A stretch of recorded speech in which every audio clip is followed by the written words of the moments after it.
hands behind the back as you cross them and hold on to the opposite big toe in Prana Mudra with the index and middle finger. Visualize Swamiji and tuck your chin to the chest in Jalandhara Bandha. गुल्फौ च वृषणस्याधो व्युत्क्रमेण समाहितः पादाङ्गुष्ठौ कराभ्यां च धृत्वा च पृष्ठदेशतः. Next asana is Kakabusandi Asana. Now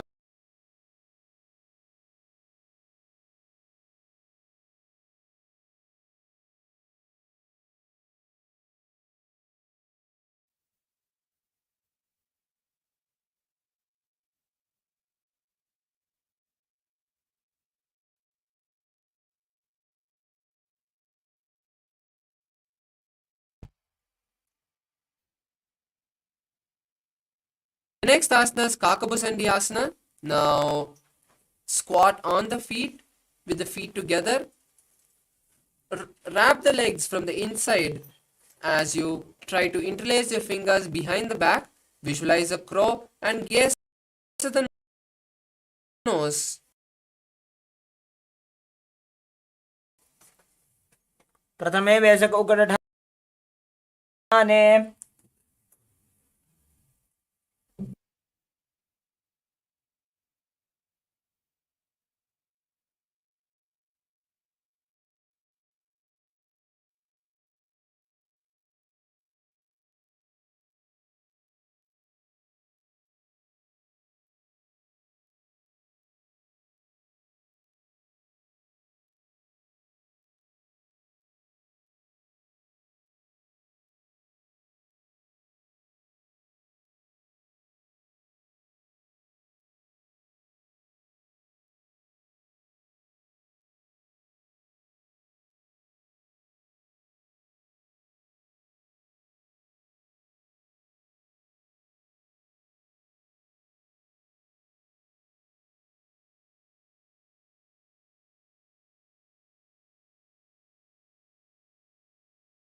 Now place your hands on the mat, shoulder width apart, and place the knees behind the back of the hands near the armpits. Slowly lean forward and lift the legs off the ground as you visualize Swamiji in your inner space. आसन को गुण आशी दुष्टा होई तो आची होई. The next asana is Kapali asana. This is an inverted asana, so we request all the participants with any kind of injury, like shoulder injury or any other injury, to take caution. And if you have any other ailment, make sure you consult your doctors and then perform this Kapali asana. These any of the inverted or difficult asanas where you have to strain your body, make sure you consult your doctor and then perform these inverted asanas or difficult asanas. For the rest of the participants, you can take the support of the wall to perform this asana. Now, place your hands more than the shoulder width apart and place your crown of the head on the mat, making a triangle between the hands and head. Now, bring your knees and place them on the hands as you balance and slowly straighten the legs up. Balancing, visualize Swamiji and gaze to the nose. शीशी शीशा धरती टेकी पगदो वो मिलवा ऊंचा कुकरे. The next asana is Parshamayurasana. Now come back down and come to a squatting position. Place your hands to one side as you slowly lean onto the hands. Stretch the legs to the side as you visualize a peacock and gaze at the third eye. मयूरम दंडवत कुर्यान मायूरम दंड नामकम कुर्यान मायूरम पार्श्वाभ्याम मायूर पार्श्व नामकम. The next asana is Parshamayurasana on the opposite side. Now come back to the squatting position and again place your hands on the other side of your body. Then slowly lean onto the hands as you stretch the legs to the side. Visualize a peacock and gaze at the third eye. मयूरम दंडवत कुर्यान मायूरम दंड नामकम कुर्यान मायूरम पार्श्वाभ्याम मायूर पार्श्व नामकम. The next asana is Bhairaganatha asana. Now come to a plank position and bring one leg towards the knee, placing the foot between the hands. Visualize Akasha Bhairava and gaze at the third eye. आसन को गुण बीती जाई. The next asana is Bhairaganatha asana on the opposite side. Now bring the other leg towards the shoulder of the respective hand and place the foot between the leg. Visualize Akasha Bhairava and gaze at the third eye. आसन को गुण बीती जाई. Next asana is Unmukha Pitasana. Now come to a plank position and then place the forearms on the mat. Keep the hips up high as you visualize Swamiji and gaze at the third eye. भुञ्जस्तो जानुनी हस्तो. Now come to a plank position and roll onto one hand. Keep the other hand up towards the sky as you gaze at the palm of that hand. Visualize Sage Vashishta in your inner space. ऊर्ध्वकुक्कुटवासिष्ठ मरीचिहल मत्स्यकं परिवृत्तिं चोदरस्य विविधं धनुरासनम्. The next asana is Vashishtasana on the opposite side. Now roll onto the other hand as you stretch the hand up towards the sky. Gaze at the hand and visualize Sage Vashishta. ऊर्ध्वकुक्कुटवासिष्ठ मरीचिहल मत्स्यकं परिवृत्तिं चोदरस्य विविधं धनुरासनम्. The next asana is Anjani asana. Now come to a seated position with the legs stretched forward. Place the hands under the buttocks with the palms facing up. Visualize Lord Hanuman, gaze at the nose and tuck your chin to the chest in Jalandhar Bandha. Hold the new japa Mahasadaशिवोहम in your inner space. दोवो करके उभय हथेली कोरवारली मैले भेली सो आगाने भूपरिदाशे महाने अंगुली मिलिराशे. The next asana is Pachimatanasana. Now remove your hand from under the buttocks and lean forward holding the respective leg in Parshamudra with the index and middle fingers. Visualize Swamiji and perform the Mahamudra Bandha in your inner space. जानो परिललाटन्तो पश्चिमं ताणमुच्यते येन केन प्रकारेण सुखं धार्यं च जायते. The next asana is Ugrasana. Now lean back up and interlace the hands behind the head as you lean forward and down, placing the elbows by the side and the head on the knee. Visualize Kali and perform the Mahamudra Bandha. स्वपाणिभ्यां दृढं धृत्वा जानोपरि शिरोन्यसेत् आसनोग्रमिदं प्रोक्तं भवेदनिलदीपनम्. The next asana is Marichi asana. Now pull one leg towards the perineum and roll the raised knee with the hand around towards the back.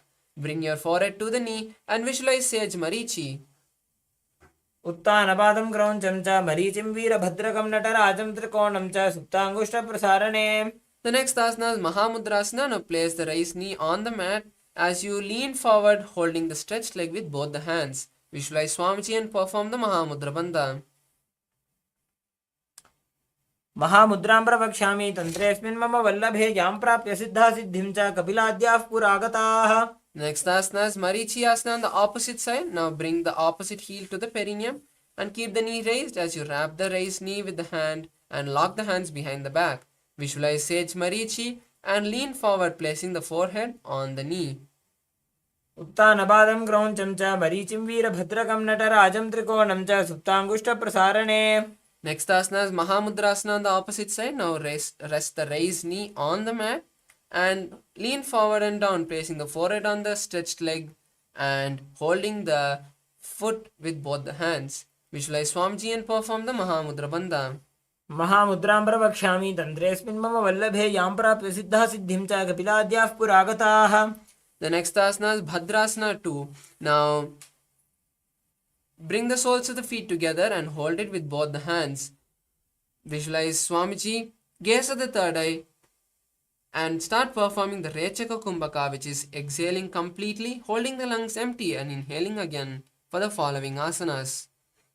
गुल्भौ तु वृषणस्यादः सीवन्त्याः पार्श्वयोः क्षिपेत पादपार्श्वे तु पाणिभ्यां दृढं बद्ध्वा सुनिश्चरम्. The next asana is Gwalipavasana. Now slowly move the legs away from the perineum and place the hands on the respective knee. Visualize Swamiji and gaze at the nose as you tuck your chin to the chest in Jalandhar Bandha. पूर्व चरपट चौकख्यो सोजी वाही विधियो कीजे सोजी यामे AD भिन्न जराशे अंगुल 8 अंतर और राशे. Next asana is Joni Asana. Now bring the soles of the feet back to the perineum and hold the soles with both the hands. Place the hands down by the shins and place the forehead on the mat. Visualize the Yoni Mandala in your inner space. दोवो पगदली संपुट करे AD made के ढिंग दरे. Next asana is Midaki Pavasana.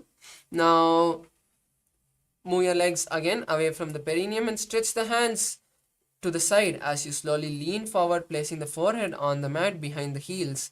Visualize Swamiji and gaze at the nose. पूर्व विधि परिपकदली संपुट शोल एडी मिली राशे. The next asana is Siddha Samadhi Asana. Now insert the hands underneath the soles, underneath the legs, and keep the hands facing up. Place the forehead on the ground in front of the toes as you touch the toes to the neck. Visualize Lord Surya and gaze at the nose. दोवो पगदली संपुट करे 16 मेढ आगा मेधरे अंगुल 8 अंतर और राशे AD को ऐसे भी दिदाशे. The next asana is Chinaki Pavasana. Now bring the soles of the feet back to the perineum and hold the soles with the respective hand. Open the legs like a book as you keep the elbows on the knees. Visualize Swamiji and gaze at the nose.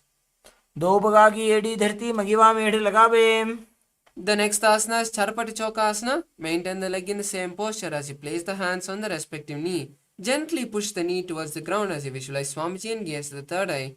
Pull your stomach in and up in Udyana Bandha. दोवो पगदली संपुट धारे आगा ने करे जारे पसारे.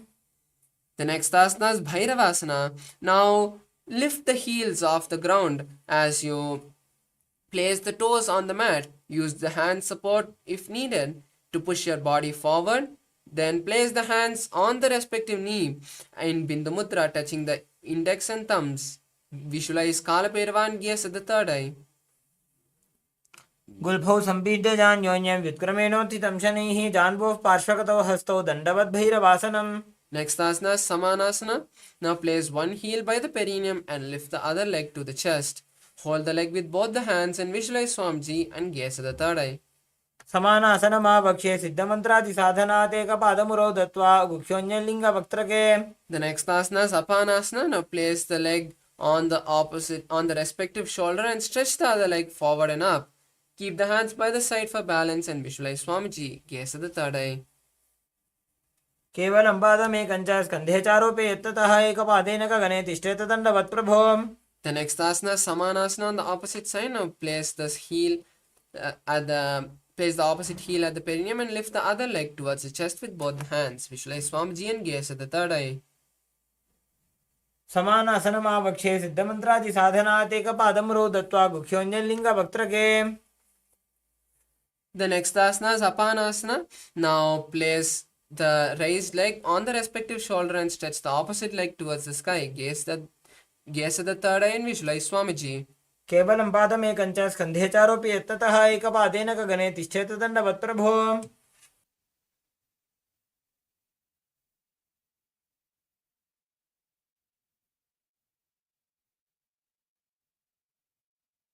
The next asana is Gomukhasana. Now cross the legs, stacking the knees at the center of the body. Place the hands interlaced on the top knee as you visualize the face of a cow and start performing the Seetkari Kumbhaka, which is inhaling through the clenched teeth with the tongue touching the upper palate and then exhaling through the nose.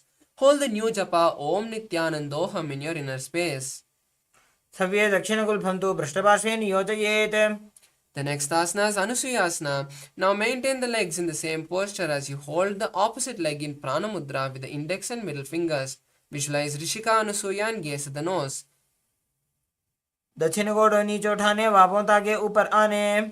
The next asana is Anusuyasana 2. Now interlace the hands behind the back in Parsha Mudra and lean forward and down, placing the nose on the ground. Visualize Rishika Anusuya. जीमना गोदा की संधि उपरिडावा गोड़ा की संधि. The next asana is Garudasana. Now place one heel by the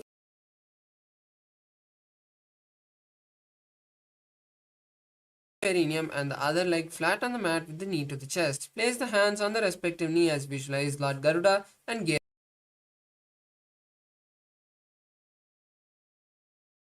at the nose.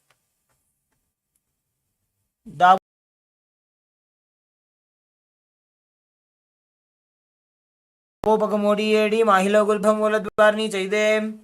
asana is Naradasana. Now sit on the heel which was touching the perineum and interlace the hands behind the neck as you turn outside of the raised knee. Visualize Sage Narada and gaze at the third eye. The next asana is Matsya Pitakasana. Now place the leg which was under the perineum on the opposite thigh. Now with the respective hand of the leg which is on the opposite thigh, wrap the leg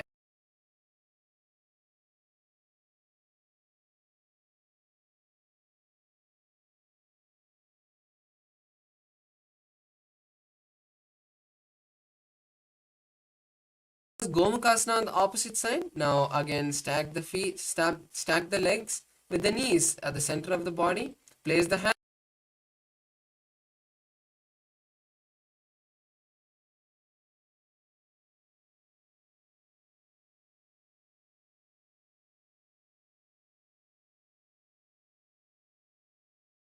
posture is hold on to the opposite toe, big toe. Visualize Rishika Anusuya and perform the Udyana Bandha. दक्षिण गोड़ नीचे उठाने बापों ताके ऊपर आने. Next asana is Anusuyasana 2. Now interlace the hands behind the back and lean forward, placing the nose on the ground. Visualize Rishika Anusuya. जीमना गोदा की संधि उपरिडावा गोड़ा की संधि.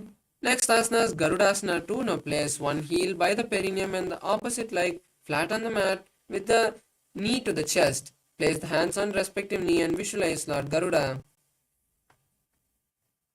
The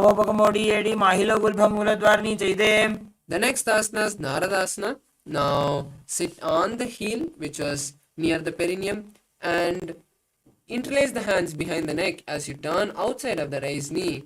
Visualize Sage Narada and gaze at the third eye. The next asana is Matsya Pitakasana. Now place the heel which was under the perineum on the opposite thigh with the respective hand of the leg which is on the opposite thigh. Hold on to the opposite shin. With the other hand, hold on to the respective big toe. Visualize Matsya, the fish avatar of Lord Vishnu. वामेन वामाङ्गुष्ठन्तु गृहीतं मध्य पीठकं योनि वामेन सम्पीड्य मेढादुपरि दक्षिणम्. The next asana is Matsyendrasana. Now stretch the legs forward and place one leg on the opposite thigh. Bend the leg which the opposite leg is on, and twist to the side as you place the elbow on the knee and touch the respective ear. Place the other hand behind and gaze backwards as you gaze at the third eye and visualize the sage Matsyendranatha. उदरं पश्चिमाभासं कृत्वा तिष्ठति यत्ततः नम्राङ्गं वामपादं हि दक्षजानूपरि न्यसेत्. Next asana is Kubhasana. Now stretch the hand which is touching the ear now and hold on to the leg. With the other hand, hold on to touch the respective ear. Visualize a camel and gaze at the third eye. आसन को गुण झोलो जाए. The next asana is Matsyendrasana 2. Now stretch the hand which is touching the ear back to the ground and visualize the sage Matsyendranatha as you gaze at the third eye. मत्स्येन्द्रबीजं जठरप्रदीप्तिं प्रसन्नरुक्मण्डलखण्डनास्त्रम्. The next asana is Matsyendrasana on the opposite side. Now place one foot on the opposite thigh and place the opposite foot on the ground near the opposite thigh. Twist and bring the elbow outside of the raised knee as you keep the raised arm by the neck. Turn the head back and gaze at the third eye as you visualize the great sage Matsyendranatha. उदरं पश्चिमाभासं कृत्वा तिष्ठति यत्ततः. The next asana is Kubhasana. Now place the hand which was touching the ear.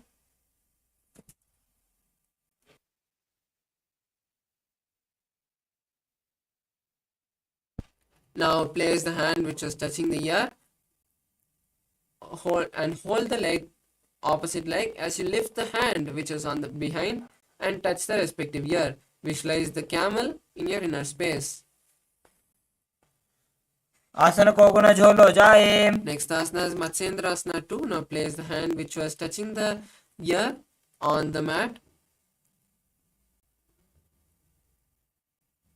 And visualize the great sage Matsyendranatha as you gaze at the third eye.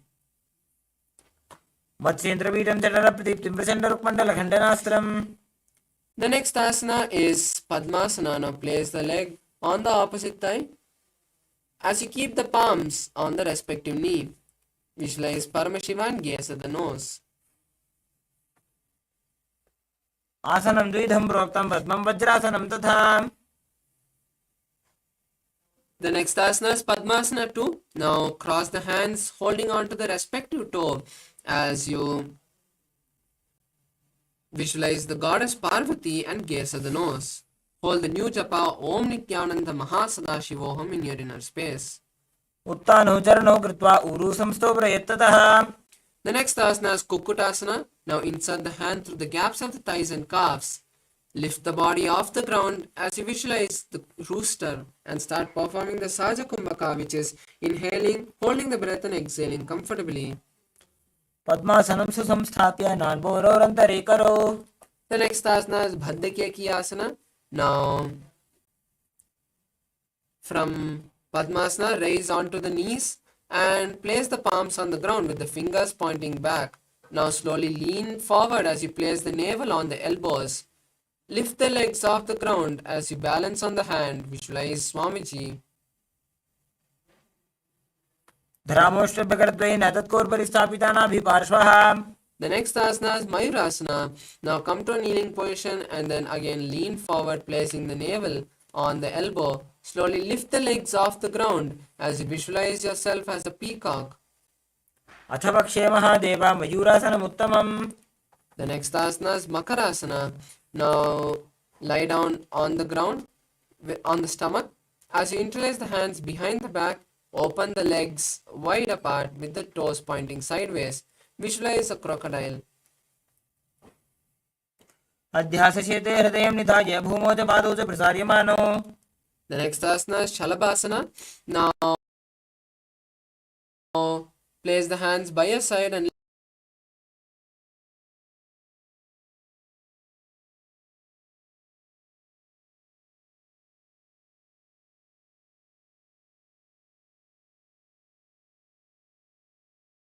lift the legs off the ground. Visualize a locust.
Now, slowly come back to your body. Start shaking your legs and hands as you slowly bring your thighs and legs to the chest. Wrap your chest and rock from side to side. Make some momentum and then roll up. Come to a comfortable seated position. You have beautifully finished the first 108 asanas. Now let's start with the next asana, which is the Yathashanishtasana. Now be in a comfortable seated position. As you place your hands on the knees in Bindu Mudra,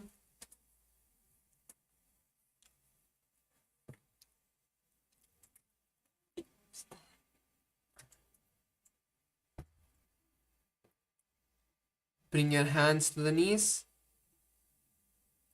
and visualize Swamiji in your inner space as you start performing the Samana Kumbhaka, which is inhaling, holding the breath and exhaling. Hold the japa Om Nithyananda Paramashivoham for the whole sequence. पर्यङ्कं तत्समाख्यातं यत संस्थं यथा स्थितिः. The next asana is Samasana. Now sit in a cross-legged position with your hands in Bindu Mudra. Visualize Swamiji in your inner space. इदानीं गर्भिणीनां योगाभ्यासो यथा लघुसुखप्रसवलाभाय प्रोच्यते प्राक्तनेपथि. The next asana is Muktasana.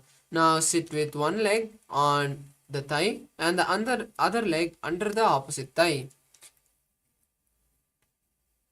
Keep your palms on the respective knees as you visualize Swamiji and continue to perform the Samana Kumbhaka, gaze at the third eye in Shambhavi Mudra.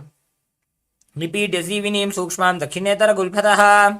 The next asana is Siddhasana. Now maintain the same position of your legs and hands as you just switch the gaze to the third eye. Visualize Swamiji in your inner space.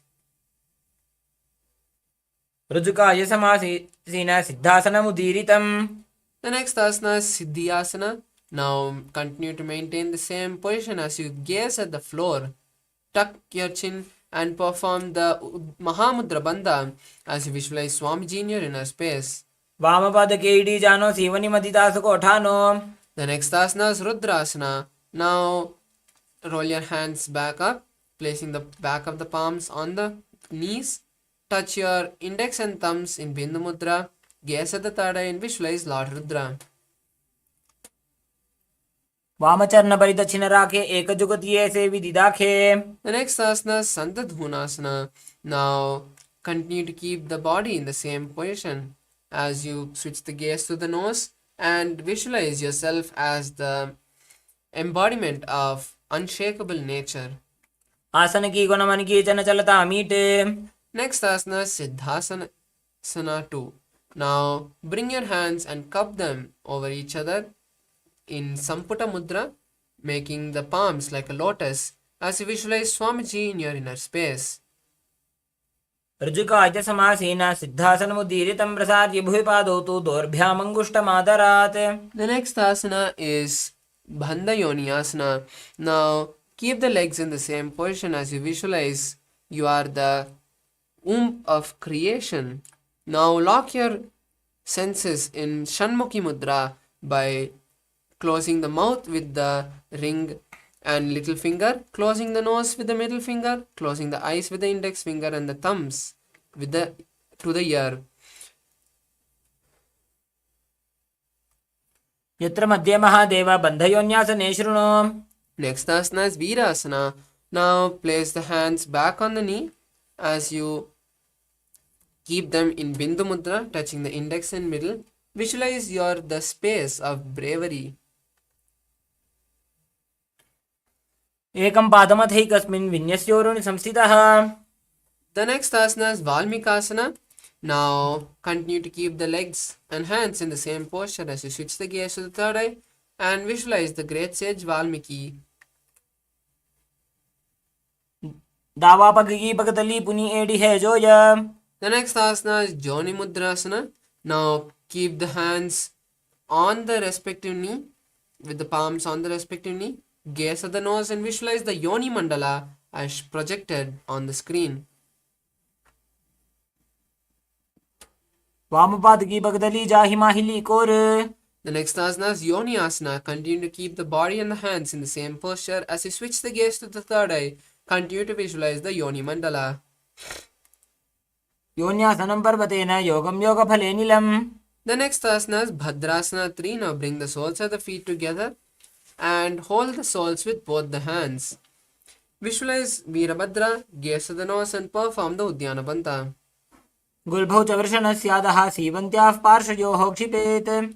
The next asana is Aghorasana. Now place your left hand on the respective knee and with the right hand perform the Abhyantra Kumbhaka, which is inhaling through the left nostril, holding the breath, inhaling through the right nostril, holding the breath, and then exhaling through the left nostril. Perform the Kechari Mudra, which is rolling the tongue and touching the back of the throat as you gaze at the third eye and visualize an Aghori. पूर्वको विश्रिका जोगी वाही विधि जोगी जैसोजी. The next asana is Kaneri Pavasana. Now place the elbows on the soles of the feet and rest the chin on the palms.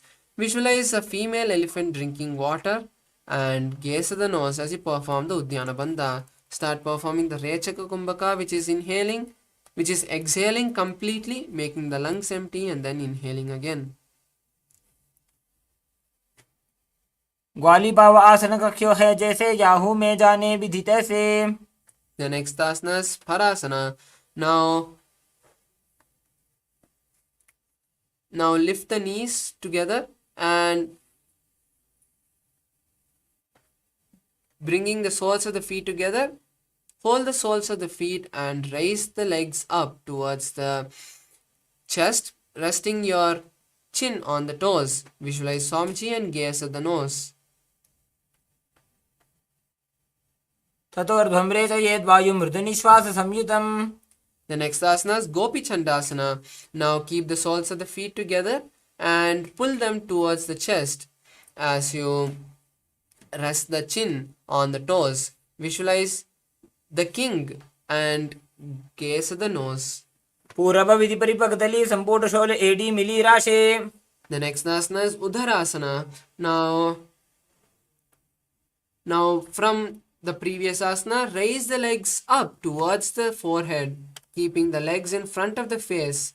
Visualize your body is free from any defects. दो भूपक्तली संपुटटाने उभय हस्तकर्योरद हिताने. The next asana is Vishishtasana.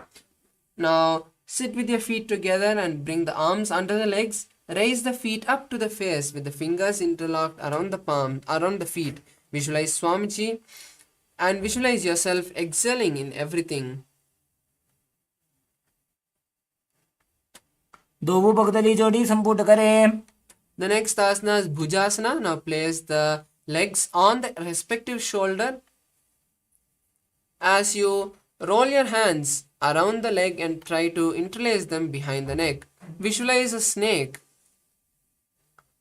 शिरासनं तो विज्ञेयं कक्षासनम् अतः परं ग्रीवासनं च परमं भुजासनं होच्यते. The next asana is Kalyanasana. Now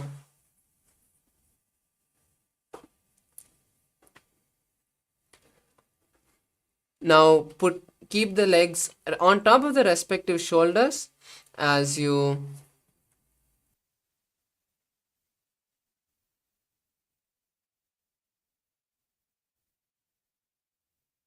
continue to keep your legs over top the respective shoulder as you bring your hands down and try to interlace them behind the lower back.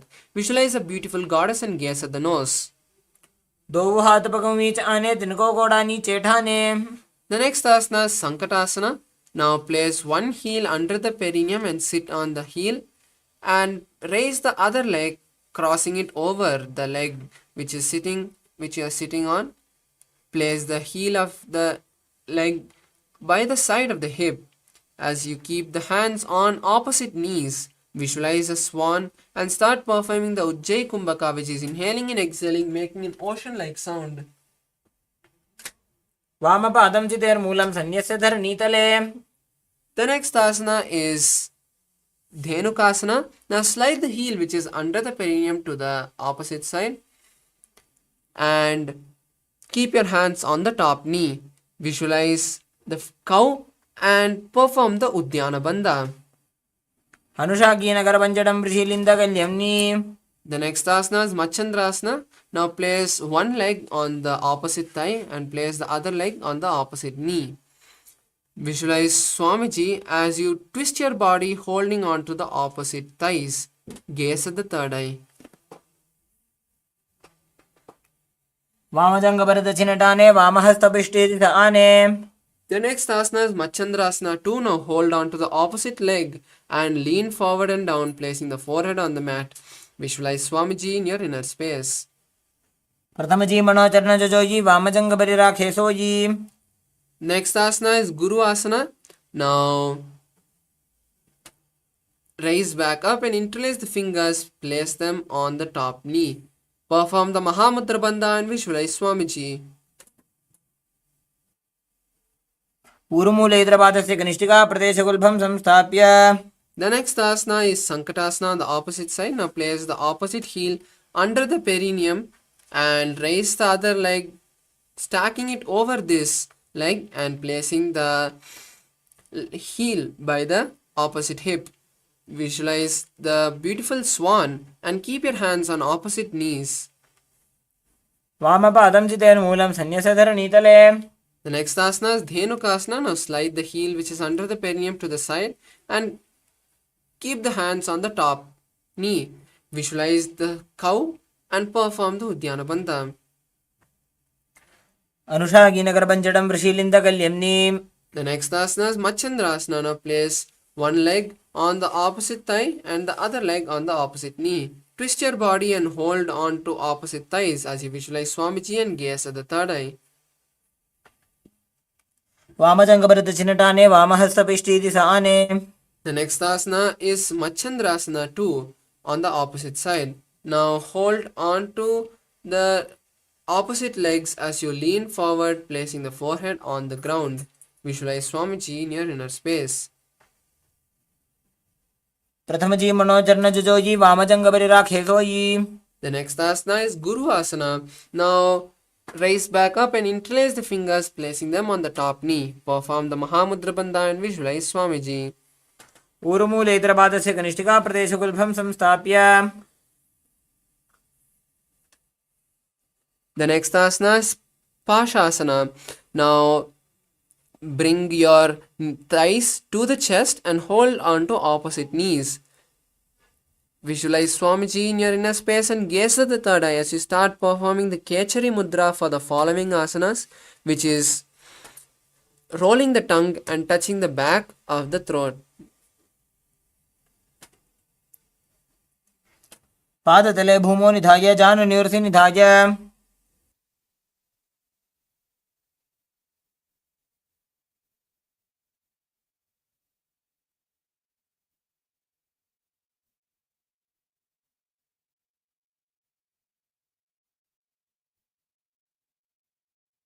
Next asana is Bodhashokasana.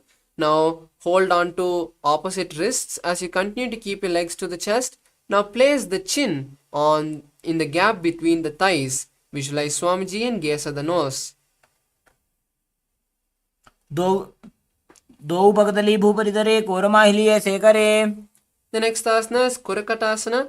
Now place your hands under the thighs, under the knees, and hold on to opposite elbows. Visualize Swamiji and gaze at the nose.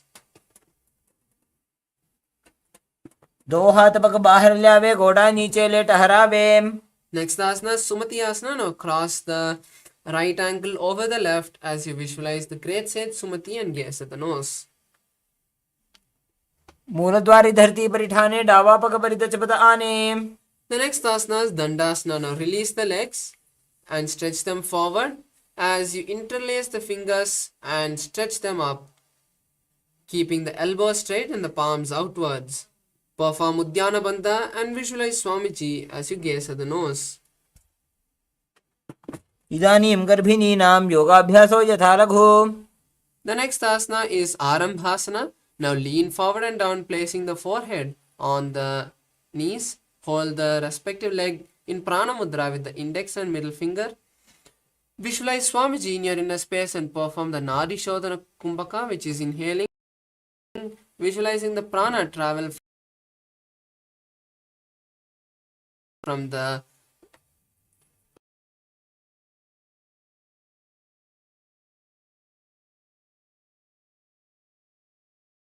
root center to the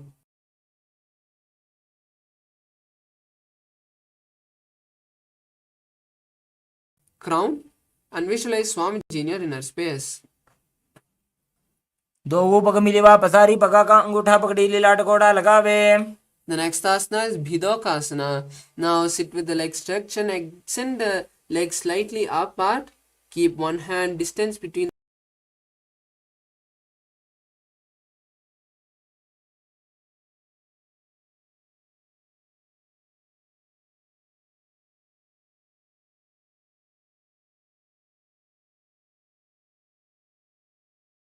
both the legs out with the heels together. Place the chin on the heels and insert the hands below the legs, keeping the palms facing up. Gaze at the nose and visualize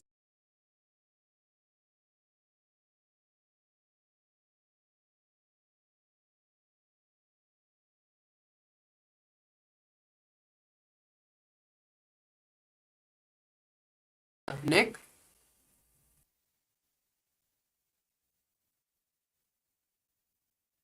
Place the leg behind the neck and lean forward, placing the forehead on the knee.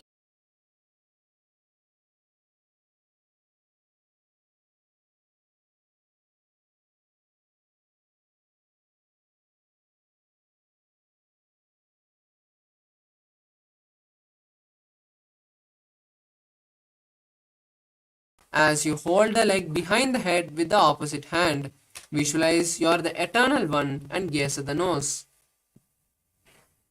उत्तानसेने एकैकं पायिग्रीवायां विन्यस्य. The next asana is Ankushasana.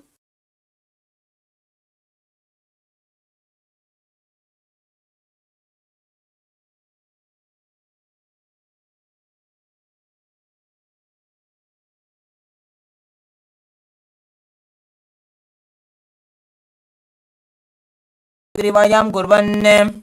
The next asana is Drishasana. Now release the leg from behind the head and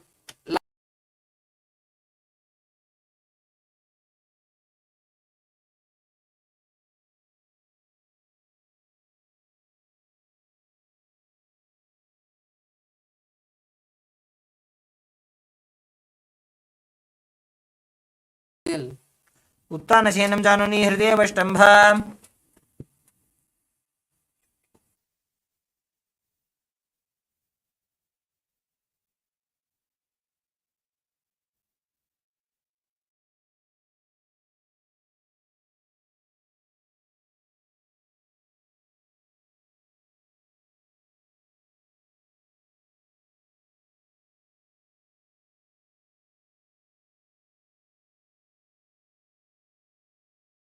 And lean forward and down, holding onto the front foot, repeating Urdhva Paschimattanasana on the other side.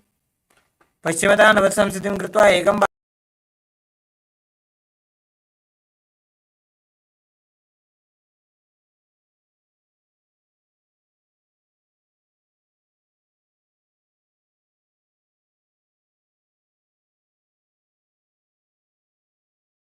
Repeat Ankushasana on the other side.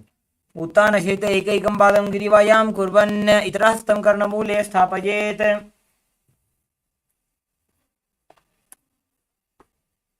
The next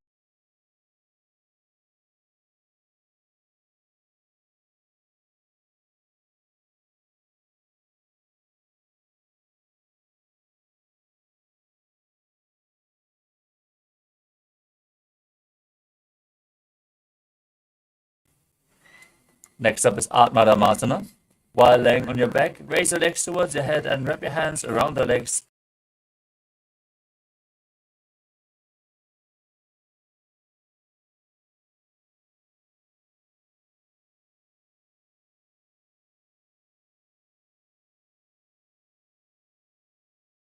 Next up is Kochikasana. As you lay on your back, extend your arms out to the side. at shoulder level and pull your knees towards your chest with the soles facing upwards.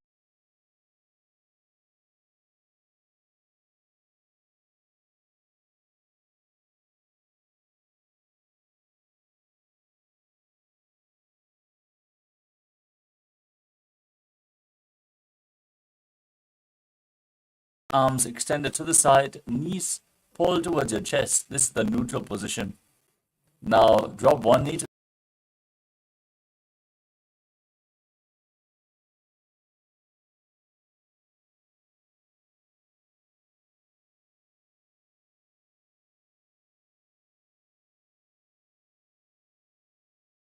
extended. 1, 2, and 3. Extending the legs out to the side and gazing away from the feet as you visualize Swami.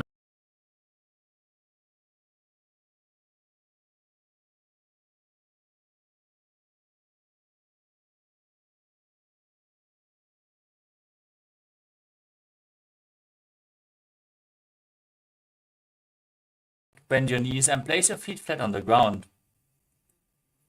Hold on to your ankles and push your hips up as you gaze to your nose.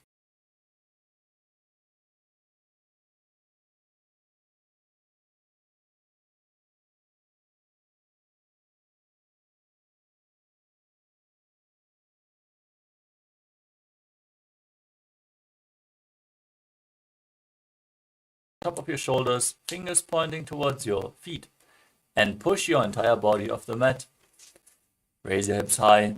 Visualize yourself as sturdy as stone furniture and breathe through your nose in Sahadra Kumbhaka. उत्तानशयनं हस्ततलाभ्यां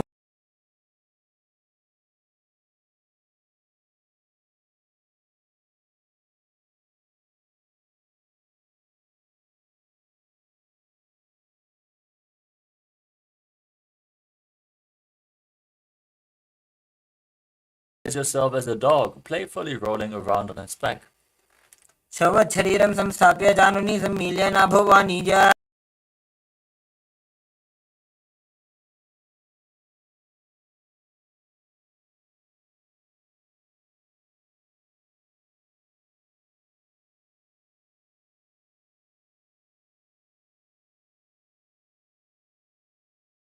नद्वयं विपरीतकृतिः सैषा सर्वतन्त्रेषु गोपिता. Stop the movement of your legs. Keep the legs straight. Breathe in Mudra Kumbhaka with Chalandra Bandha and Mula Bandha as you visualize Swamiji in Viparita Karani too.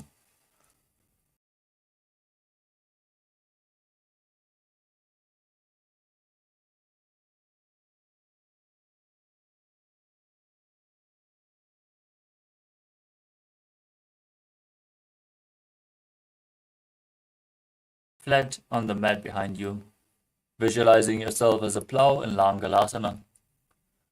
नरकासने स्थित्वा नासिकाप्रदेशे भूमौ पाद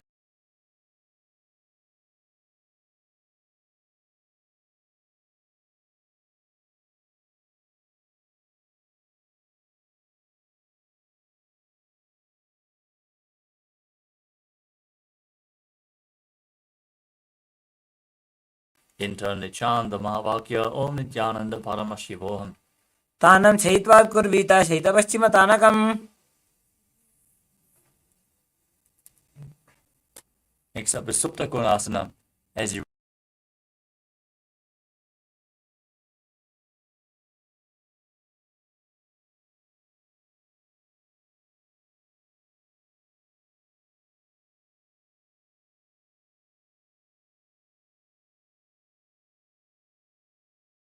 you roll onto your back, keep your arms and legs straight and visualize yourself as a chakra, a wheel in Chakrasana. पूर्वतान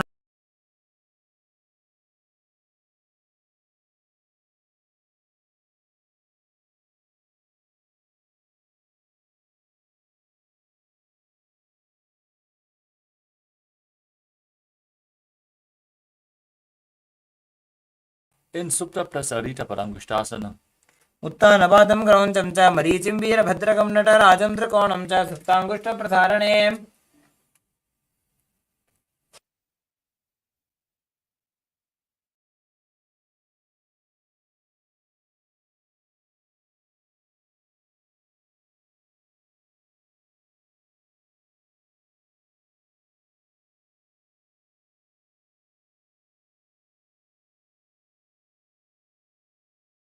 the legs back together and keep them straight and keep the legs towards the sky. Visualize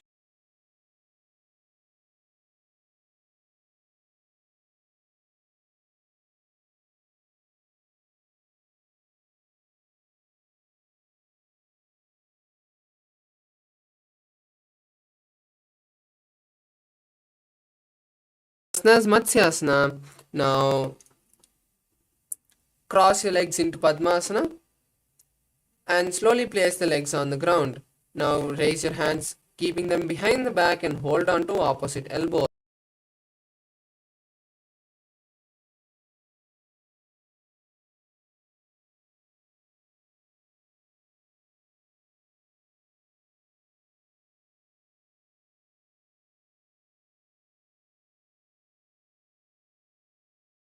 Palm. Visualize Lord Rama and gaze at the nose. प्रथम करे पद्मासन आछे सूधो सोबे भूपरि पाछे. The next asana, Sarvangasana. Now place the hands under the hips and lift the legs up.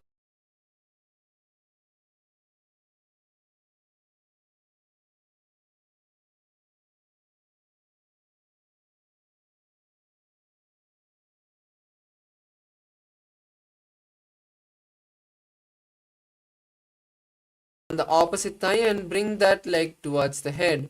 Raise the head and hands as you hook the fingers forward. Visualize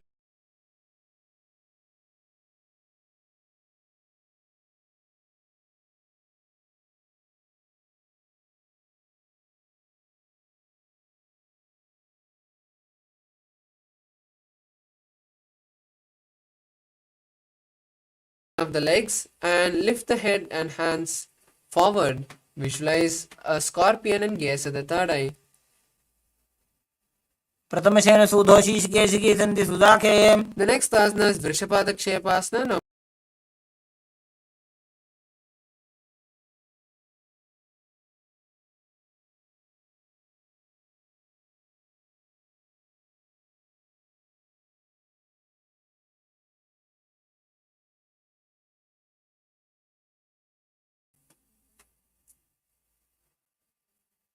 उत्तानशयनं कृत्वा अङ्गुलिभिः कन्धराबद्ध्वा पूर्वपरो मिलित्वा relax.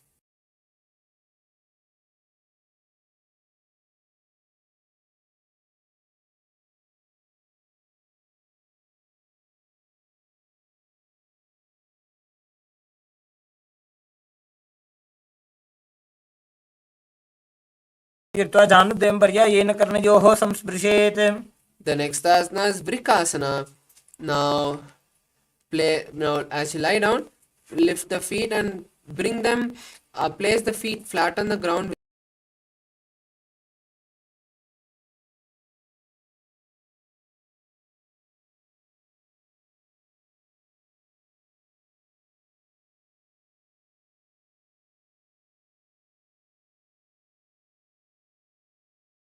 लाभ्यां भूमिं धृत्वा. The next asana is Lutasana. Now sit down and then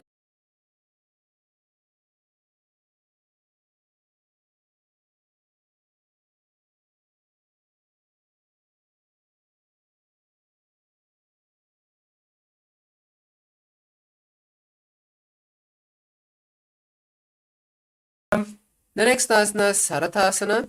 Now lie on your belly with your hands to the side. Visualize yourself as a chariot and whistle as you inhale.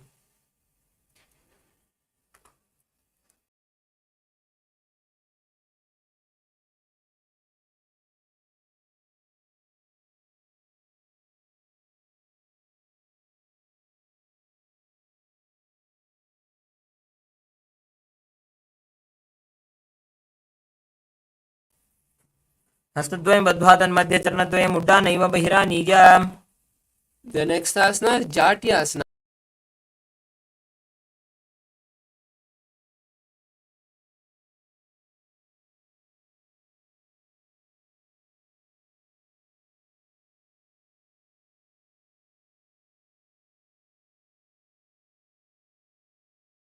Now stand up and come to a half squatting position as we perform the Lolitika Karna.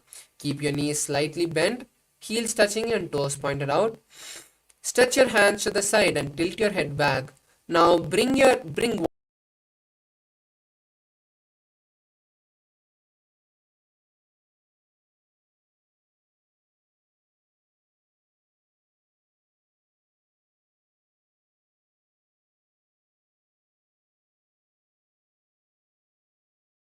Sarpasana. Now stand tall, and if you have a rope, you can tie your feet. Otherwise, just stand tall with the hands by the side.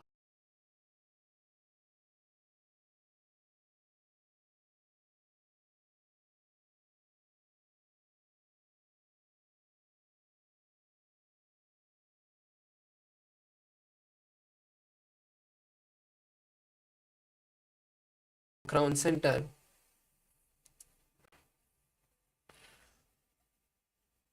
अथ सर्पासनं वक्षे वायुपाणाय केवलं शरीरं दण्डवत् तिष्ठेत् रज्जुबन्धस्तु पादयोः. Next asana is Ushtrasana.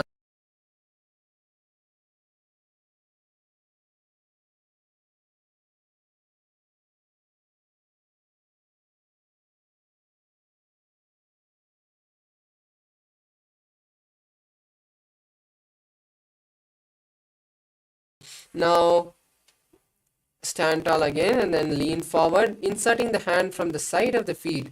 Walk back and forth in the mat as you wish.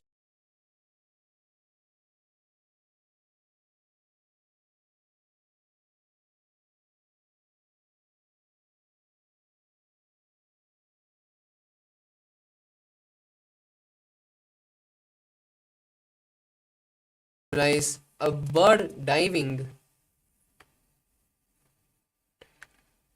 पादतले भूमौ निधाय पृष्ठभागेन हस्तौ जङ्घापर्यन्तं नीत्वा. The next is Talapushpavatam Karna. Now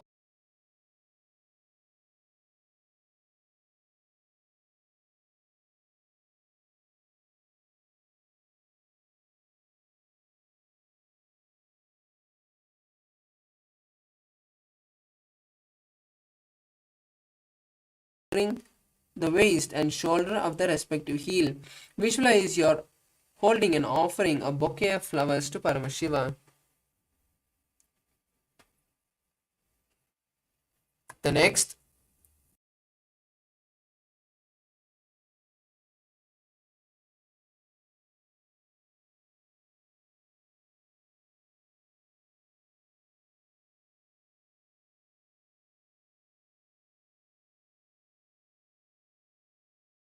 the horn of the rhinoceros. Visualize yourself as a rhinoceros and gaze at the nose. नुजसरतमासनं कृत्वा पादतलाभ्यां भूमिं धृत्वा. Next,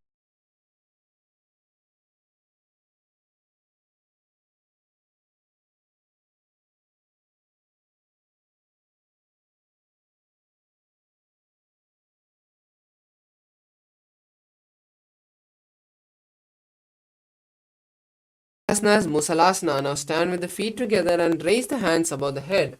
Jump again and again as you visualize a mace. सरलं स्थित्वा ऊर्ध्वं बाहुं नयेत् वारं वारं उण्डालं कृत्वा.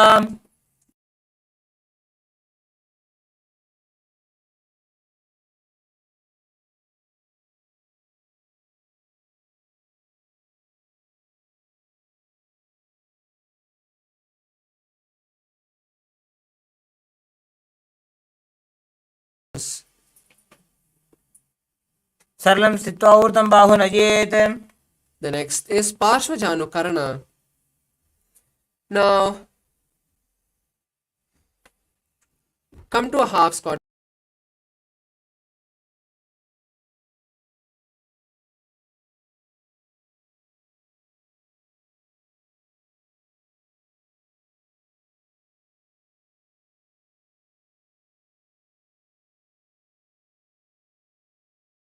Towards the body.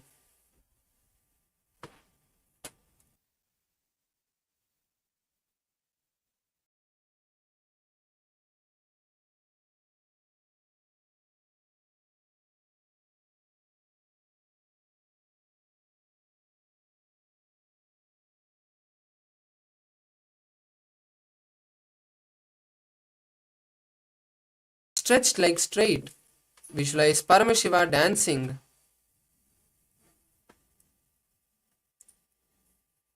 एकेन पादेन स्थातव्यं ताण्डवासनं भवति. The next asana is Brahmanasana. Now lift one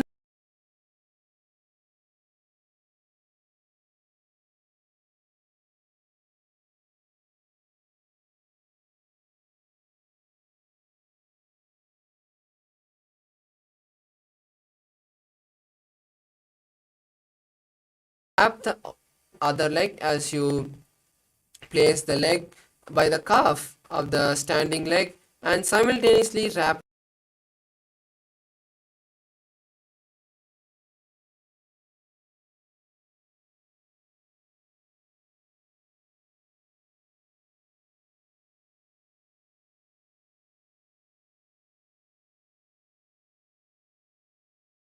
in front of the opposite thigh and keep the hands by your side. Visualize Swamiji in your inner space. दक्षाङ्घ्रिं वामपादस्य जङ्घोपनिधाय च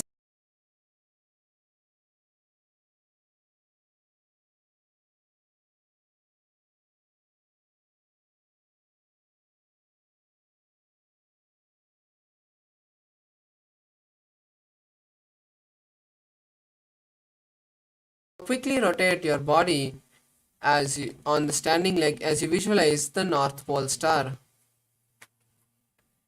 एकेन हस्तेन दण्डरूपस्य एकस्य पादस्य अग्रं धृत्वा The next asana is Trivikramasana.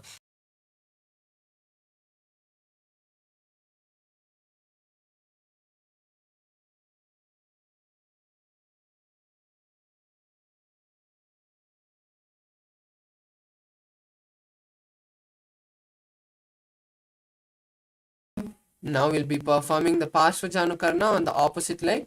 Now stand tall and bend the knees.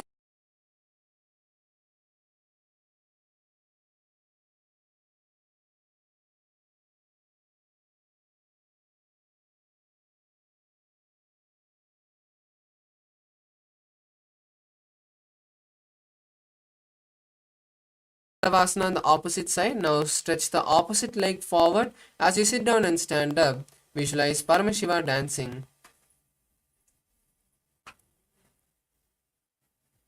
एकेन पादेन स्थातव्यं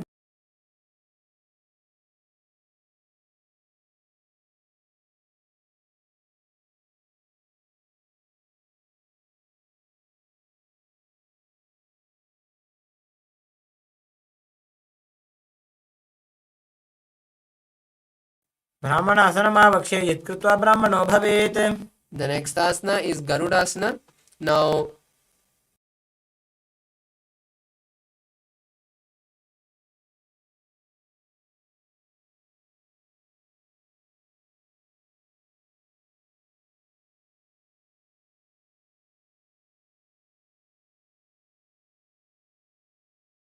place the raised leg on the opposite in front of the opposite thigh as you rest the hands by your side. Visualize Swamiji in your inner space. उत्थानकूर्मपीठं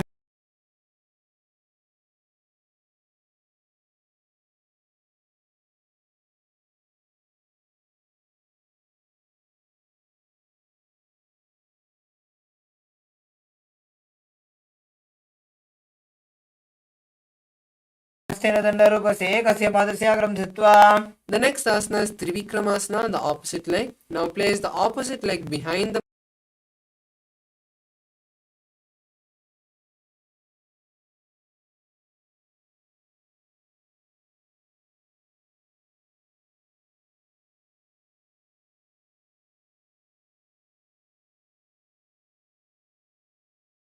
Karna. Now stand tall.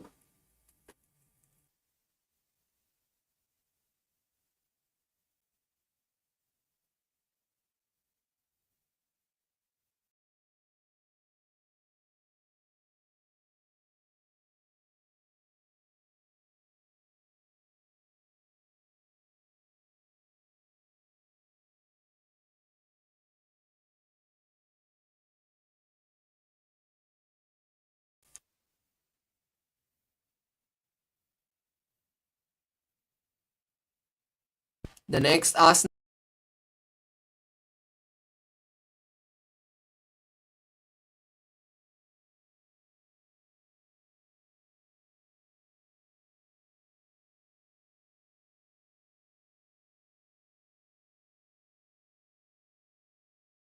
Goraknatha.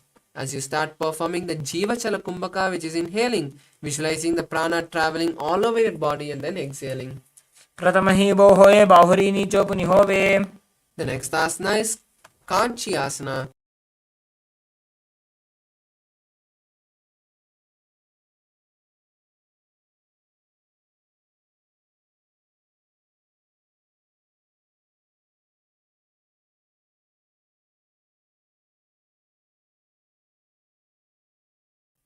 ऊरुमध्याधहस्तो निवेशय नितमं धृत्वा. The next asana is Bhairu Asana. Now,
Nose, visualize yourself as Mahavishnu's avatara, Varaha avatara. पागतली की माहिली कोरमिलाई फनापानी ukadabai se. The next is the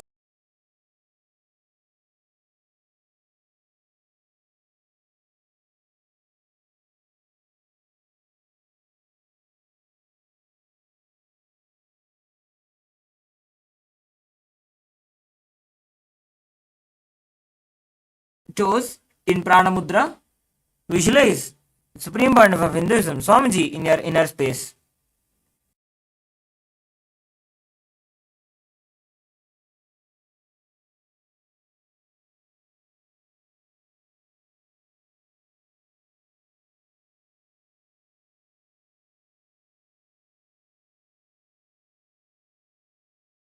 Arms and eyes gazing forward and down. Perform the Mula Bandha. Visualize yourself as a crow. Hastabhyam avanimavashtabhyam.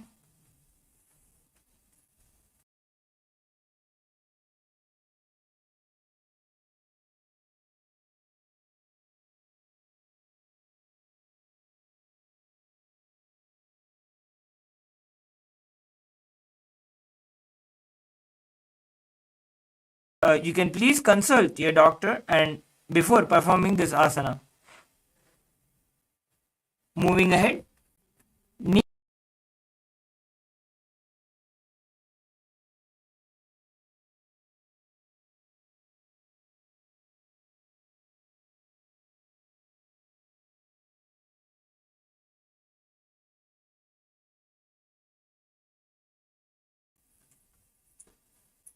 Relax. Now, the next asana is Guptasana. Keeping your toes flat, touching the opposite feet, sit down on your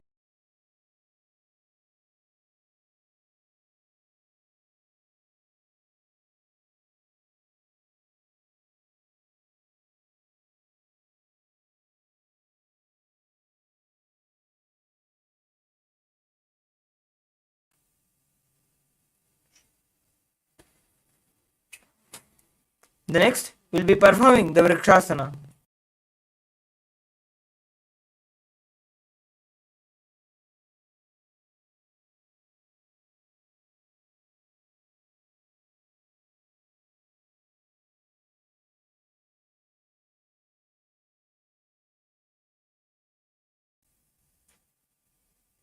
Visualize you are a tree with deep roots into the ground and your 7 chakras of your body getting purified.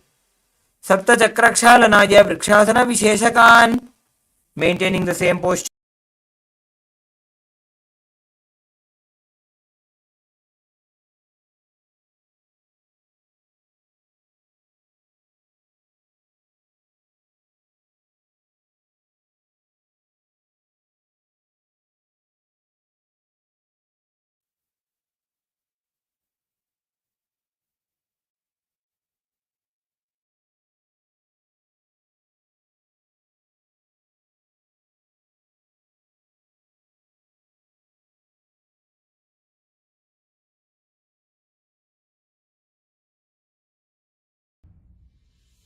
Sit as Paramashiva.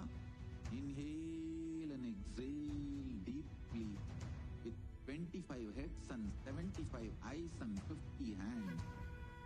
Visualize, meditate, connect with him. He is a living, alive being. Drop your form into his form and dissolve. Remember, you are a Sarupya Mukta, means your form is dissolved into his form. All my disciples, now I am initiating Salokya Mukti, Samipya Mukti, Sarupya Mukti, Sayujya Mukti. Om Nithyananda Paramashivoham.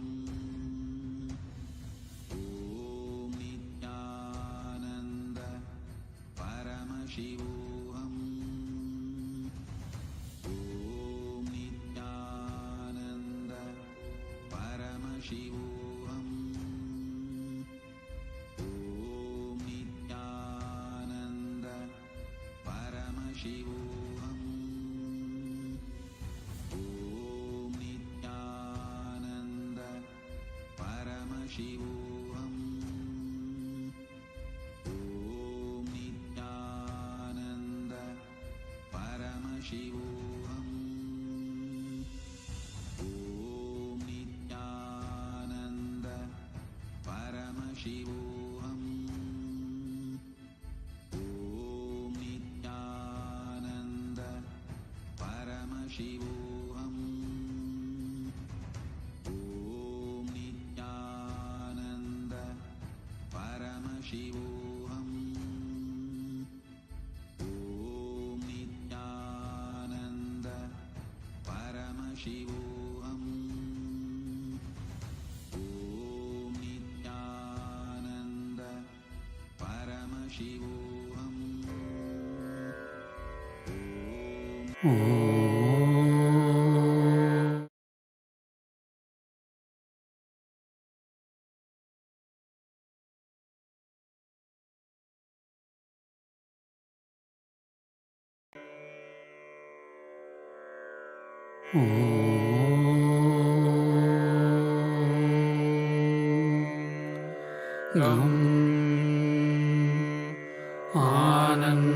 आनन्दगणपतये नमः।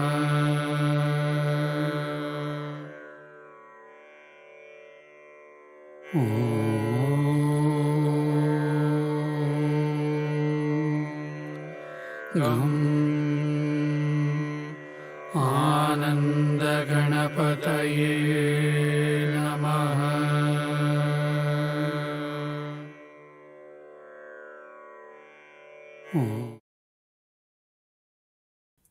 Sorry for the technical glitch. Let us now continue with the Dvitiya Vinyasa Krama with the next asana, Matsyasana.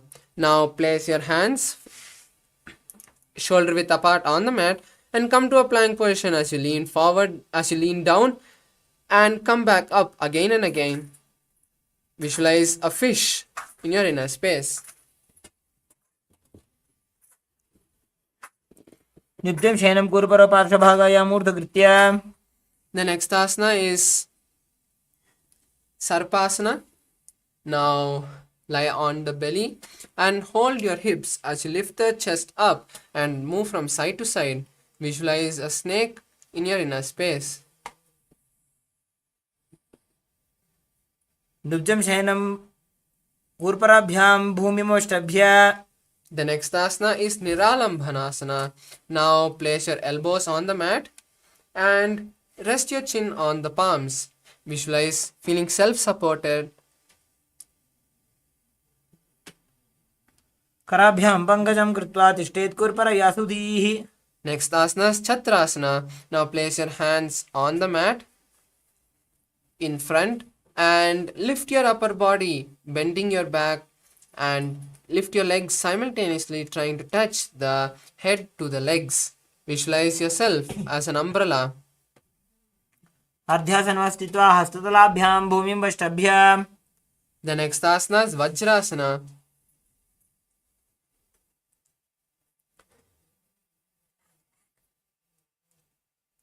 Now sit on your heels with the toes flat and place your forehead on the mat. Stretch the hands as forward as possible as you visualize you are the indestructible weapon of Indra. Gaze at the nose.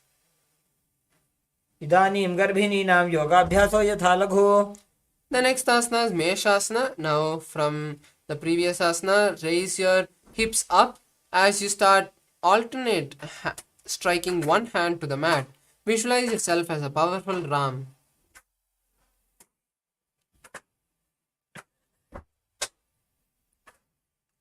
गजासन संस्थितो एकैकं भावं भूमौ ताडयेत्. The next asana is Ajasana. Now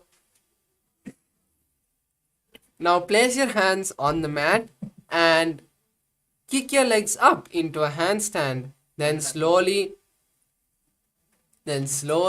bring your forehead down to the mat. Visualize your eternal गजासन संस्थितो पादद्वयमन्तराळे कृत्य. relax. The next asana is Dhanantarasana. Now sit on your heels with the toes flat and then hold the toes and pull your legs towards the perineum. Then place your hands on the respective knee and visualize Swamiji and gaze at the nose. Perform the Ujjayi Kumbhaka. पूर्व विधि परिहाता की काकसी से फना शरा मोड़ी. The next asana is Angamotanam. Now interlace your fingers in the front and then the back. Move your hands in all the sides, giving massage to your whole body. Visualize Swamiji in your inner space. हस्तयोः अङ्गुलेर्बद्ध्वा हस्तयोर्मध्यात् सर्वमङ्गं निष्कासयित्वा. The next asana is Garudasana 4. Now sit on the ground with your heels to the side. Place your hands on the respective knee. Visualize Lord Garuda flying Lakshmi and Vishnu in your inner space. जङ्घोरुभ्यां धरां पीड्य स्थिरकायो द्विजानुना. The next asana is Ananda Mandirasana. Now sit on the heels.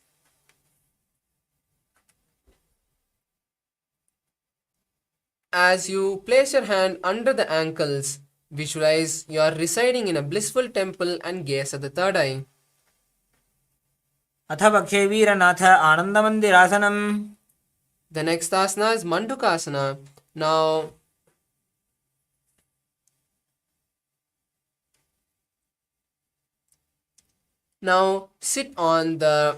cross your ankles and sit on the heels. As you place your hands under the knees, visualize a frog and perform the Udyana Bandha as you perform the Manduki Mudra, which is rolling the tongue and touching the back of the throat.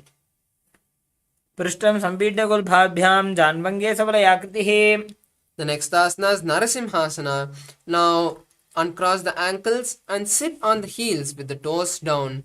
With the toes tucked, place your hands forward with the palms on the mat and the fingers wide open. Touch the thumbs together and lean forward, exhaling forcefully, sticking the tongue out of your mouth. Visualize Narasimha and gaze at the nose. जो फणा पाणी होय वैसे एडी मेलर कुदा निवैसे.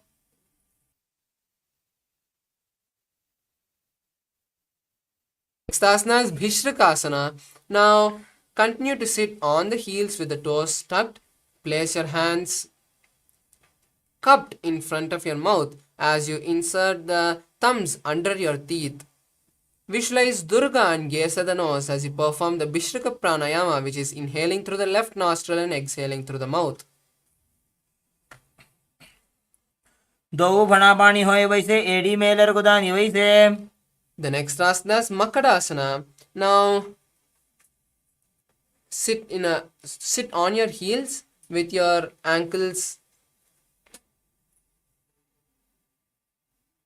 with your toes flat on the mat. Place your hands on the chest, touching the chest as you scratch your body, visualizing yourself as a playful monkey. Visualize yourself as a playful monkey and gaze at the third eye. दोवो पगदली संपुट आने तिनकी पिष्टि भूमि पर इटाने. The next asana is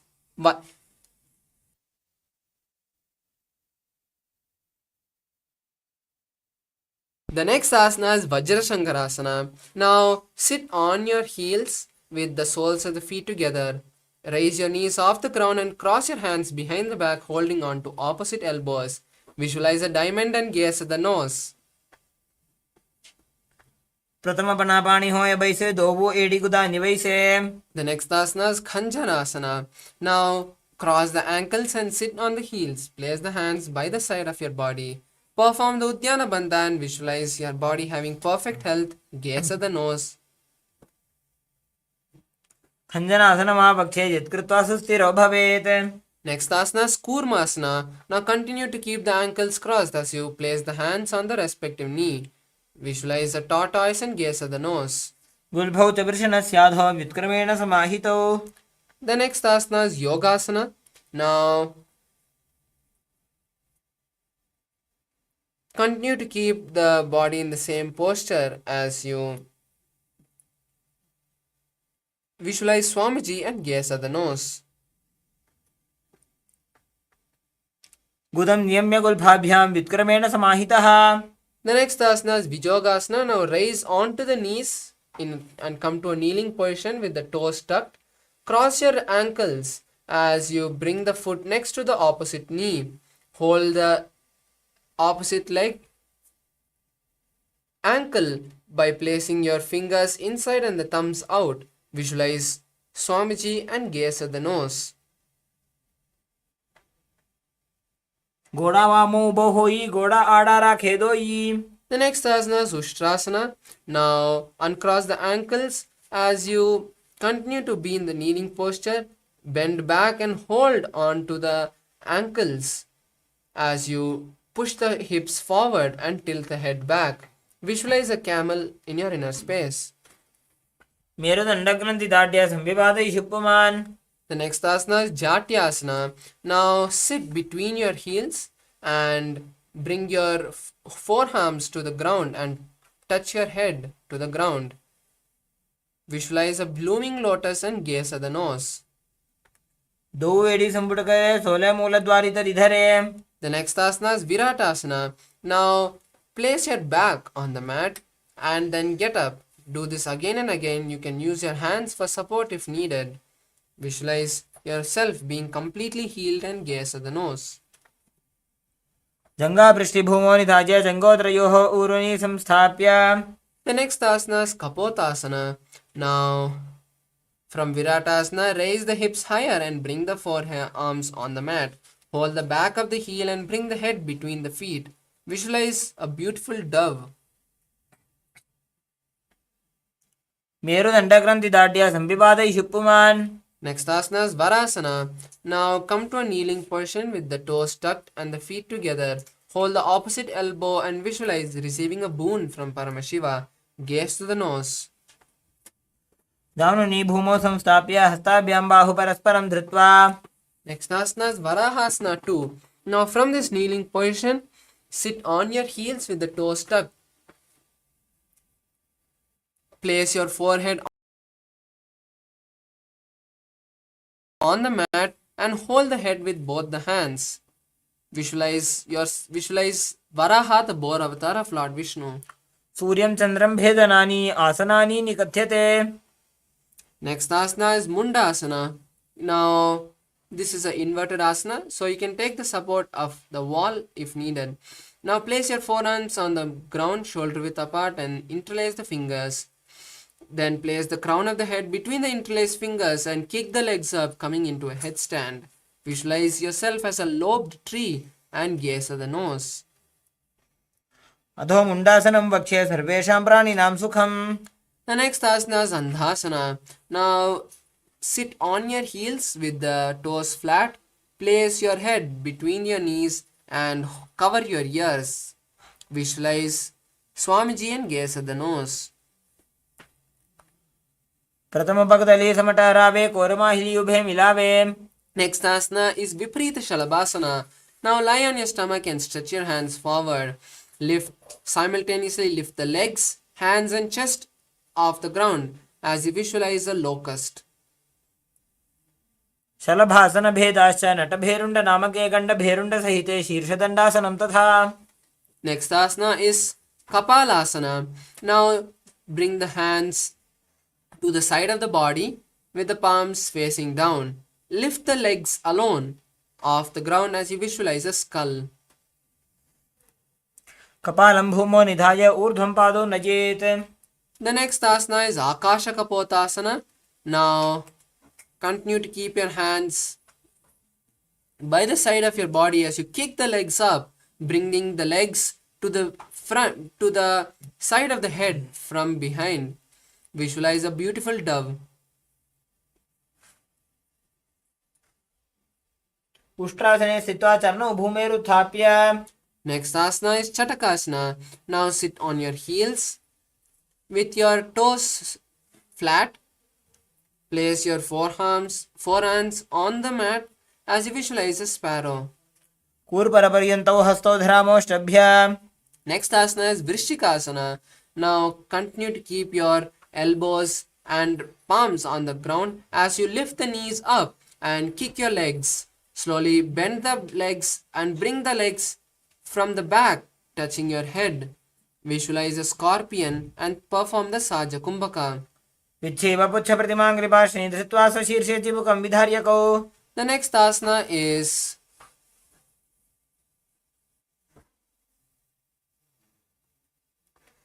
Vrishasana. Now sit on one heel and let the other heel be outside of the hips. Place your hands on the mat and visualize a bull. Perform the Antaranga Kumbhaka, which is forceful inhalations. याम्य गुल्भे पादमूले वामभागे पदेतरम्. The next asana is Lolasana. Now bring both the soles of the feet under the perineum as you keep the hand shoulder width apart. Then slowly lift the legs off the ground as you balance on the hand.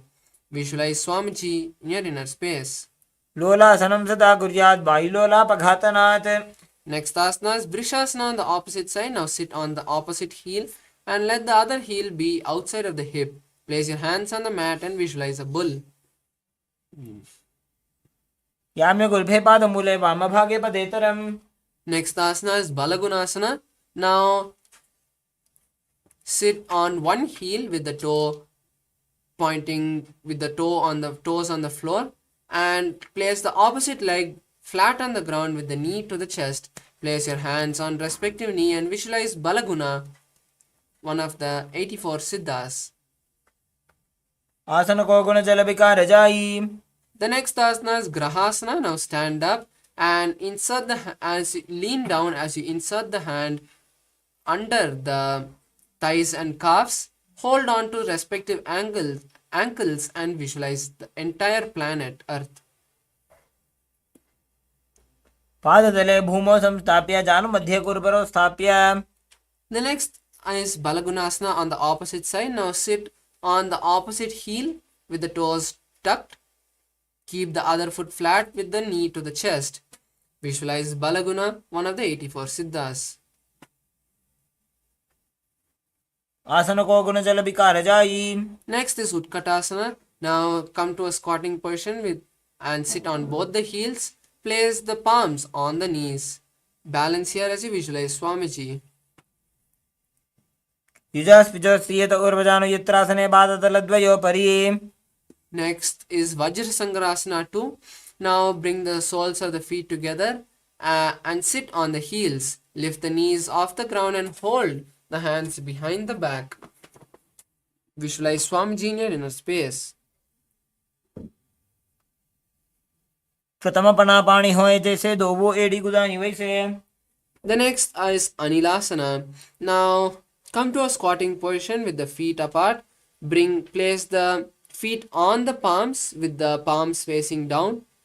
Visualize you have the ability to live by breathing air alone. दो हाथ भूमि पर इटाने कहनी जाड़ी नाभि लगाने. Next is Padukasana. Now stand up and place the back of the palms on the ground. Then step the feet onto the palms and wrap the feet with the fingers. Walk back and forth in the mat as you visualize wearing Padukas. हस्ततलयोः पादतले कृता तिष्ठेत् गच्छेत् पादुकासनं भवति. Relax. The next is Kukutodana Asana. Now place your palms on the mat and kick your legs up and let it land down. Repeat this again and again as you visualize a rooster. हस्ततले भूमौ कृत्वा पादतले च ऊर्ध्वमुड्डानं कृत्वा. The next asana is Viparita Nritasana. Now place your hands flat on the mat and kick your legs up as you come into a handstand. Then start shaking your legs, visualizing yourself dancing. हस्ततलाभ्यां भूमिम् अष्टभ्य. Relax. The next is Kunjarasana. Now separate the feet and place one palm on the mat and the other arm straight. Bring the opposite hand to the head and be stable. Visualize Swamiji in your inner space and perform the Saja Kumbhaka.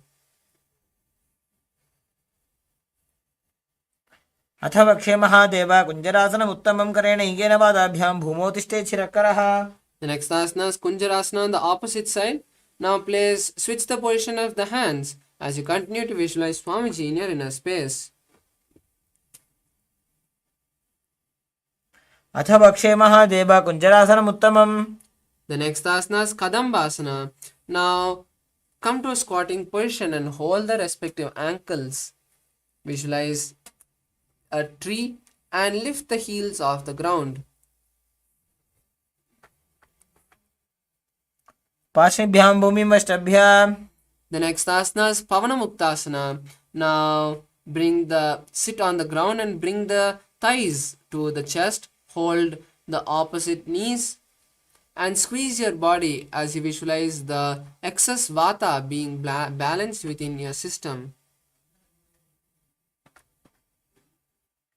दयोस्तु पादयोः पाणिं लात्वा स्वस्थनितम्बके. The next asana is Chakorasana. Now stretch the legs and place one leg behind the head. Keep the hands on the ground as you lift the body up and stretch the opposite leg up and straight. Visualize you're a powerful source of energy. पूर्वतानं चतुष्पादपीठं वज्रासनं तथा. The next asana is Dhanurasana. Now bring both the feet together and hold the feet with the respective hands in Prana Mudra. Then pull one leg towards the ear as you visualize yourself as a bow. पादाङ्गुष्ठौ तु पाणिभ्यां गृहीत्वा श्रवणावधि. The next asana is Ashtavakrasana. Now place one leg on the respective shoulder and bring the opposite leg across and hook it on top of this leg.